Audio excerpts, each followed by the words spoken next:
ఆర్థిక మంత్రిని, ప్రధాన కార్యదర్శిని, అదేవిధంగా ఫైనాన్స్ సెక్రటరీని అందరినీ మీ దగ్గర కూర్చోబెడతా. వచ్చే ఆదాయం మొత్తం మీ చేతిలో పెడతా. ఏదాపమంటారో ఏడ ఖర్చు పెట్టమంటారో మీరే చెప్పుర్రి. అనా పైసా కూడా నేను ఇంటికి తీసుకెళ్ళను, ఒక్క పైసా కూడా అవినీతికి పాల్పడను, నేను మీకు మాట ఇస్తున్నా. మీరే చెప్పండి, మీరే ఒక అడ్వైజరీ బోర్డు పెట్టుకోండి, మీరే సూచన చేయండి. ఇప్పుడిప్పుడే పట్టాలెక్కుతున్న ప్రభుత్వాన్ని మళ్ళీ సమ్మెల పేరు మీద ఇతర కారణాల చేత ఏదైనా మనం అనుకోని తప్పు జరిగితే ఇక మళ్ళీ పునరుద్ధరించడానికి కూడా అవకాశం లేని పరిస్థితులు ఉన్నాయి. మనకు అప్పుడప్పుడు ఆరోగ్యం బాగాలేనప్పుడు పథ్యం పాటిస్తాం. చాలామంది ఊర్ల నుంచి వచ్చిన వాళ్ళు ఉన్నారు కదా, ఊర్లలో పెద్ద మనుషులు అంటారు కదా, కొంచెం పథ్యం ఉండాలని అని. కొంచెం ఆరోగ్యం బాగాలేనప్పుడు చికెన్ మటన్ తినొద్దు, నూనె వస్తువులు తినొద్దు అంటారు కదా, కొంచెం వెజిటేరియన్ తినొద్దు అంటారు కదా. రాష్ట్ర ఆర్థిక వ్యవస్థ కూడా ఆరోగ్యం బాగలేదు అందుకే మనం వెజిటేరియను, పండ్లు ఫలాలు కూరగాయలు తిని కొంతకాలం కొంత జాగ్రత్తగా ముందుకెళ్ళాలి. మనకు ఆరోగ్యం బాగాలేనప్పుడు ఏమంటారు, పండ్లు తినుండ్రి, ఇడ్లీ తినుండ్రి, కొంచెం జాగ్రత్తగా ఉండుర్రి అని అంటారు కదా. రాష్ట్ర ఆర్థిక ఆరోగ్యం కూడా బాగలేదు. అందుకే మీరు అందరు సహకరించండి. మీరు మా కార్మిక సోదరులు, మీరు మా కుటుంబ సభ్యులు, మీరు కొట్లాడితేనే తెలంగాణ రాష్ట్రం వచ్చింది, మీరు మద్దతు ఇస్తేనే ఈ ప్రభుత్వం ఏర్పడ్డది. ఈ ప్రభుత్వం ఏర్పడ్డదంటే మా గొప్పతనం కాదు, అందులో మీ కష్టం ఉంది, మీ శ్రమ ఉంది, మీ కృషి ఉంది. మేము వేరు మీరు వేరు అని ఏ రోజు నేను అనుకోలే. మీలో ఒక్కరిని, మీ కుటుంబ సభ్యుని, మీ సంక్షేమం కోసం, మీ అభివృద్ధి కోసం, మీ భవిష్యత్తు ప్రణాళికల కోసం మీ ముఖ్యమంత్రిగా, మీ సోదరుడిగా పనిచేయడానికి నేను సిద్ధంగా ఉన్నా. నాకు ప్రతి నెల వస్తున్న ఆదాయం 18,500 కోట్ల రూపాయలు.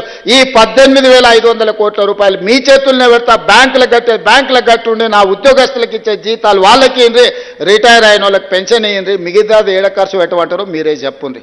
సన్నబియ్యానికి ఇద్దామా, ఉచిత కరెంటుకి ఇద్దామా, ఆర్టీసీ బస్సుకి ఇద్దామా, షాది ముబారక్ ఇద్దామా, కళ్యాణ లక్ష్మికి ఇద్దామా, లేకపోతే ఇంకేదైనా ఆడంబరాలు చేసుకుందామా, మీరు ఎట్లా చెప్తే గట్లనే రాష్ట్ర ప్రభుత్వాన్ని నడపడానికి నేను సిద్ధంగా ఉన్నా. దీంట్లో అబద్ధాలు లేవు.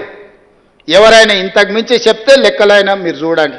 మొత్తం అందరిని పిలిచి కూర్చోబెట్ట, మీరే ఒక సింగరేణి నుంచి, ఆర్టీసీ నుంచి, విద్యుత్ శాఖ నుంచి, అసంఘటిత కార్మికుల నుంచి మీరు ఒక కమిటీ వేసుకోండి. మీ ముందల మొత్తం లెక్కలన్నీ ముందల పెడతా. మరి ఆ లెక్కల ప్రకారం ఎట్లా నడుపుకుందామో ప్రభుత్వం చెప్పండి.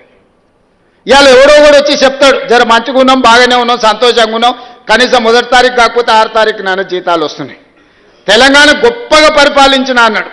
10 ఏళ్ళలో ఎన్నడని 1 తారీఖు నాడు జీతాలు ఇచ్చిండు. ఆ సోదరులారా, ప్రభుత్వ ఉద్యోగస్తులను గుండె మీద చేసుకొని చెప్పమనుండ్రి.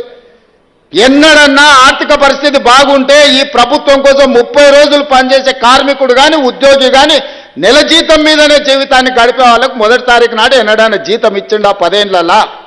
కానీ మీ సోదరుడు ముఖ్యమంత్రి అయిన తర్వాత ప్రతి నెల ప్రభుత్వ ఉద్యోగస్తులకు జీతం పడుతుందా లేదా మీరు చెప్పండి. మీరు ఆలోచన చేయండి, మీరు గుండె మీద చేయి పెట్టుకొని చెప్పండి. ఆనాటికి ఈనాటికి ఉన్న తేడాను ప్రజలకు వివరించండి. ఉన్నది ఉన్నట్టు మీకు చెప్తున్నా, ఏది దాచిపెట్టే అవసరం నాకు లేదు. అబద్ధాలతోని రాజకీయం నడవదు. నేను అబద్ధాల ప్రాతిపదికన పరిపాలన చేయదలుచుకోలేదు. కష్టమైన, నిష్ఠూరమైన, వినడానికి కొంత కఠినంగా ఉన్నా ఉన్నది ఉన్నట్టు మీకు చెప్పదలుచుకున్నా. మా పొన్నం ప్రభాకర్ గారు ఎట్లనైనా ఈ సమ్మెను వాయిదా వేయించాలి, ఎట్లా చేయాలి, ఏదో ఒకటి ఇప్పటికాడికి ఒప్పుకుందాం అంటుండు. ఒప్పుకుంటే అబద్ధమే అవుతుంది. ఎన్నో దగ్గర ఒకటి ఆపాలి. ఏది ఆపాలనో మీరే చెప్పుర్రి. ఏది లేదు. నాకు ప్రతి నెల కనీస అవసరాలు తీరాలంటే 22,500 కోట్లు కావాలి. ఇప్పుడు నాకు వస్తున్నది 18,500 కోట్లే. ఇంకొక 7,500 కోట్లు ఉంటే ఆయన 50,000 కోట్ల రూపాయలు కాంట్రాక్టర్లకు పెండింగ్ పెట్టిపోయి నాకు ఇవ్వాలి. మరి నా దగ్గర ఉన్నది ఇదే. అసలుకే నాకు తుట్టి ఉన్నది. మళ్ళీ తుట్టిలో భాగంగా మూలిగే నక్క మీద తాటికాయ వచ్చి పడ్డది అన్నట్టు మీరు సమ్మె పోటు ఏమన్నా ఇచ్చిందంటే ఇది రాష్ట్రానికి నష్టం సోదరులారా. మీరు వేరే వాళ్ళు కాదు, మీరు మా కుటుంబ సభ్యులు. మీరే కూర్చోండి, మాట్లాడదాం, రాండి, మంత్రితో మాట్లాడండి, శాఖలు అందరినీ పంపిస్తా, నేను కూడా కూర్చుంటా, వాళ్ళతో మాట్లాడినాక నా దగ్గర రండి. ఎట్లా చేద్దామో చెప్పుర్రి. నాది నాకు ఏంది, ఎవరు ఎక్కడైనా ఓని అనే విధానం కాకుండా అందరికీ ఎట్లా చేద్దామో చెప్పుర్రి. వెసులుబాటు కల్పించండి. వెసులుబాటు ఎట్లా చేద్దామో చెప్పుండ్రి. మేము ఏది కూడా నేను దాచిపెట్టను. ఓ సంవత్సరం అయితే కొంచెం కుదురుకుంటాం.